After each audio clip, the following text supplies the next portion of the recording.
অনেক বড় breaking news. South Africa ভারতের বিপক্ষে ওয়ানডে সিরিজ এবং টি-20 সিরিজের জন্য দল ঘোষণা করে দিল। তো সাউথ আফ্রিকার দলে টি-20 এবং ওয়ানডে সিরিজে কে কে চান্স পেয়েছে, কোন কোন প্লেয়ারকে সিলেক্ট করেছে সাউথ আফ্রিকা ভারতের বিপক্ষে, অবশ্যই তোমাদেরকে এই ভিডিওতে জানিয়ে দেবো। তো ভিডিওকে লাস্ট অবধি দেখতে থাকো, আর চ্যানেলে নতুন হয়ে থাকলে চ্যানেলটিকে ফলো আর সাবস্ক্রাইব করে দেবে এবং লাইক শেয়ারও করে দেবে। তো চলো ভিডিওটাকে শুরু করি। ভারত আর সাউথ আফ্রিকার মধ্যে 3টে সিরিজ আছে, একটা টেস্ট সিরিজ চলছে 2 ম্যাচের, এবং টেস্ট সিরিজ শেষ হয়ে গেলেই কিন্তু ওয়ানডে সিরিজ হবে 3 ম্যাচের, তারপর 5 ম্যাচের কিন্তু টি-20 সিরিজও হবে। তো যেহেতু টেস্ট সিরিজ শেষ হয়ে যাবে আর একটা ম্যাচ বেঁচে আছে এবং টি-20 এবং ওয়ানডে সিরিজ হতে চলেছে, তো দুটো সিরিজের জন্য সাউথ আফ্রিকা দল ঘোষণা করে দিয়েছে, ওয়ানডে সিরিজ এবং টি-20 সিরিজের জন্য। তো 30 নভেম্বর থেকে শুরু হবে ওয়ানডে সিরিজ। তো সবার আগে তোমাদেরকে বলে দিচ্ছি ওয়ানডে সিরিজে সাউথ আফ্রিকার দল থেকে কে কে চান্স পেয়েছে বলে দিচ্ছি, ঠিক আছে। টেম্বা বাবুমা ক্যাপ্টেন্সি করবে ওয়ানডে সিরিজে সাউথ আফ্রিকার দল থেকে। 2 নম্বরে হচ্ছে ওর্থনেল বার্কম্যান, 3 নম্বরে হচ্ছে করবিন বোস, 4 নম্বরে ম্যাথিউ ব্রিথকি, 5 নম্বরে ডেওয়াল ব্রেভিস, 6 নম্বরে নান্দ্রে বার্গার, 7 নম্বরে কুইন্টেন ডিকক। কুইন্টেন ডিকক সুযোগ পেয়ে গিয়েছে সাউথ আফ্রিকার দলে ওয়ানডে সিরিজের জন্য। কুইন্টেন ডিকক অবসর নিয়ে ফেলেছিল এবং অবসর নেওয়ার পর আবার সে অবসর ভেঙে কামব্যাক করে গিয়েছে। পাকিস্তানে সে ওয়ানডে সিরিজ খেলে এসেছে সাউথ আফ্রিকার দল থেকে এবং টি-20 সিরিজও খেলে এসেছে। টি-20তে তার ভালো পারফরমেন্স হয়নি, কিন্তু ওয়ানডে সিরিজে সে ভালো পারফরমেন্স করেছিল সাউথ আফ্রিকার দল থেকে পাকিস্তানের বিপক্ষে। তো তাই জন্যই আবার তাকে রাখা হয়েছে সাউথ আফ্রিকার দলে ওয়ানডে সিরিজের জন্য।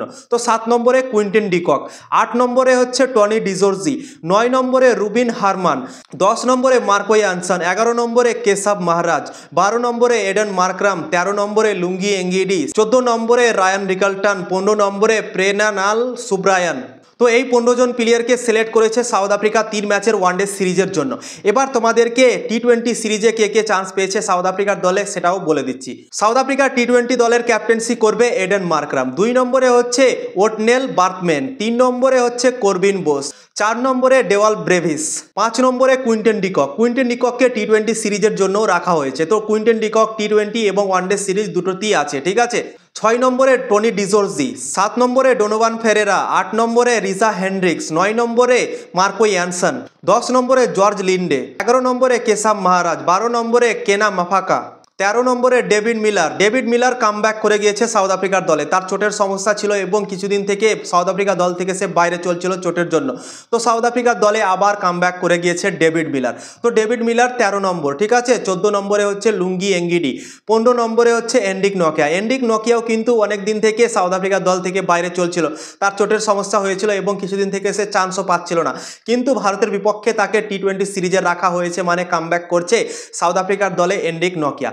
তো 15 নম্বরে হচ্ছে এন্ড্রিক নকিয়া, 16 নম্বরে হচ্ছে ট্রিস্টিন স্টাবস।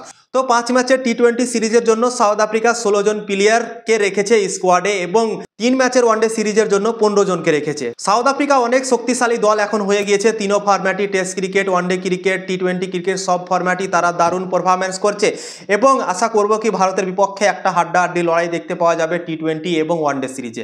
ভারতীয় দল এখন পর্যন্ত দল ঘোষণা করেনি টি-20 এবং ওয়ানডে সিরিজের জন্য। আশা করব কি 2-1 দিনের মধ্যে হয়তো ভারতীয় দলও ঘোষণা করে দিতে পারে টি-20 এবং ওয়ানডে সিরিজের জন্য দল। শোনা যাচ্ছে শনিবার না তো রবিবারের মধ্যে ভারতেরও দল ঘোষণা হয়ে যেতে পারে।